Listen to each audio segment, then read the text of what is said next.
ആദ്യ കളക്ഷൻ നമ്മുടെ ഇന്ദ്രൻസ് അഭിനയിച്ച ആശാൻ എന്ന് പറഞ്ഞ സിനിമേൻ്റെ തന്നെയാണ് പടത്തിൻ്റെ ഒരാഴ്ചത്തെ വേൾഡ് വൈഡ് കളക്ഷൻ. അതിനു മുമ്പ് ആദ്യം ഇത് കാണുന്നവരാണെങ്കിൽ സബ്സ്ക്രൈബ് ചെയ്യുക. ആശാൻ നമ്മുടെ ഇന്ദ്രൻസ് അതുപോലെ തന്നെ ജോമോൻ എന്നിവർ അഭിനയിച്ച സിനിമയാണ്. നമ്മുടെ ഗപ്പി പ്രൊഡക്ഷൻ ഹൗസ് ആണ് സിനിമ നിർമ്മിക്കുന്നത്. പടത്തിന്റെ കേരളത്തിലെ കളക്ഷൻ നോക്കുകയാണെങ്കിൽ ഒരാഴ്ച കൊണ്ട് സിനിമയ്ക്ക് 1,29,00,000. കർണാടകയിൽ സിനിമയ്ക്ക് 10,00,000 കളക്ഷൻ. പിന്നെ റെസ്റ്റ് ഓഫ് ഇന്ത്യ ആയിട്ട് സിനിമയ്ക്ക് ഓൾമോസ്റ്റ് 7,90,00,000 കാണുന്നുണ്ട്. ടോട്ടൽ ഡൊമസ്റ്റിക് ആയിട്ട് ഇന്ത്യയിൽ നിന്ന് മാത്രം സിനിമ നേടിയെടുത്തത് 1,47,00,000. ഇനി സിനിമേൻ്റെ ഓവർസീസിലോട്ട് പരിശോധിക്കാം നമുക്ക്. ഇന്ത്യയുടെ വെളിയിൽ നിന്ന് മാത്രം സിനിമയ്ക്ക് ഓൾമോസ്റ്റ് 17,97,00,000 കളക്ഷൻ. അങ്ങനെ ഒരാഴ്ച കൊണ്ട് cinema world wide 1,65,00,000 total final collection കാണാൻ സാധിക്കുന്നത്. ഓൾമോസ്റ്റ് ഒരു മോശമായൊരു പെർഫോമൻസ് തന്നെയാണ് ബോക്സ് ഓഫീസിൽ സിനിമ ഒരാഴ്ച കൊണ്ട് കാഴ്ചവെക്കുന്നത്. എന്തായാലും സിനിമയ്ക്ക് ഇതുവരെയായിട്ടും വെറും 80 ലക്ഷം എങ്ങാണ്ടാണ് സിനിമയ്ക്ക് വേൾഡ് വൈഡ് ഷെയർ മാത്രം കാണാൻ സാധിക്കുന്നത്. മറ്റൊരു സിനിമയാണ് ആശകൾ 1000 എന്ന് പറഞ്ഞ സിനിമ. ഒരാഴ്ച ആയിരിക്കുകയാണ് ജയറാമേട്ടൻ്റെ ഈ ഒരു സിനിമ വന്നിട്ടും.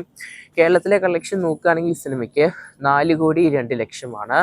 കർണാടകയിലെ സിനിമയ്ക്ക് 38,00,000. Tamil Nadu 22,00,000. Rest of India 12,00,000. Total cinema domestic ആയിട്ട് നേടിയെടുത്തത് 4,74 കോടിയാണ്. 4,74,00,000. ഇന്ത്യയുടെ വെളിയിൽ നിന്ന് മാത്രം സിനിമ 1,50,00,000 നേടിയത്. ടോട്ടൽ വേൾഡ് വൈഡ് ഒരാഴ്ച കൊണ്ട് സിനിമ 6,24,00,000 നേടിയത്. സിനിമയെ കുറിച്ച് നോക്കുകയാണെങ്കിൽ ഒരാഴ്ച കൊണ്ട് സിനിമയ്ക്ക് ഡീസൻ്റ് ആയ റണ്ണിങ് തന്നെയാണ് കാണാൻ സാധിക്കുന്നത്. അങ്ങനെ സിനിമ സെക്കൻഡ് വീക്കെൻഡിലോട്ട് പോവുകയാണ്. എന്തായാലും ഇനിയും സിനിമയ്ക്ക് നല്ലൊരു ഹോൾഡ് ലഭിക്കേണ്ടതാണ് വരും ദിവസങ്ങളിൽ. കാത്തിരിക്കാം നമുക്ക്.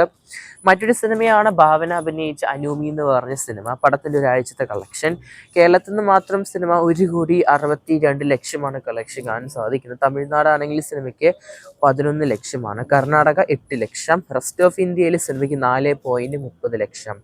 അങ്ങനെ ഇന്ത്യയിൽ നിന്ന് മാത്രം ഡൊമസ്റ്റിക് ആയിട്ട് പടം 1,85,00,000 കളക്ഷൻ കാണാൻ സാധിക്കുന്നത്. ഇനി ഓവർസീസാണ്. ഇന്ത്യൻ്റെ വെളിയിലെ കളക്ഷനാണ്. ഇന്ത്യൻ്റെ വെളിയിൽ നിന്ന് മാത്രം സിനിമയ്ക്ക് 41,80,00,000. അങ്ങനെ ടോട്ടൽ വേൾഡ് വൈഡ് ഒരാഴ്ച കൊണ്ട് അല്ലെങ്കിൽ 7 ദിവസം കൊണ്ട് 2,27,00,000 പടത്തിൻ്റെ കളക്ഷൻ കാണാൻ സാധിക്കുന്നത്. ഈ ഒരാഴ്ച കൊണ്ട് സിനിമയ്ക്ക് വേൾഡ് വൈഡ് ഷെയർ 1,12,00,000. വളരെ മോശമായ ഒരു പെർഫോമൻസ് തന്നെയാണ് സിനിമ ബോക്സ് ഓഫീസിൽ കാഴ്ചവെക്കുന്നത്. എന്തെങ്കിലും കാത്തിരിക്കുന്നത് ചെയ്യാൻ നമുക്ക് പടത്തിൻ്റെ രണ്ടാമത്തെ ആഴ്ചയിലോട്ട് പോകുന്ന കളക്ഷനായിട്ട്. ഇതിനു മുമ്പ് ആദ്യം ഇത് കാണുന്നതാണെങ്കിൽ സബ്സ്ക്രൈബ് ചെയ്യുക സ്റ്റോക്ക് സിരീസ് ചാനൽ.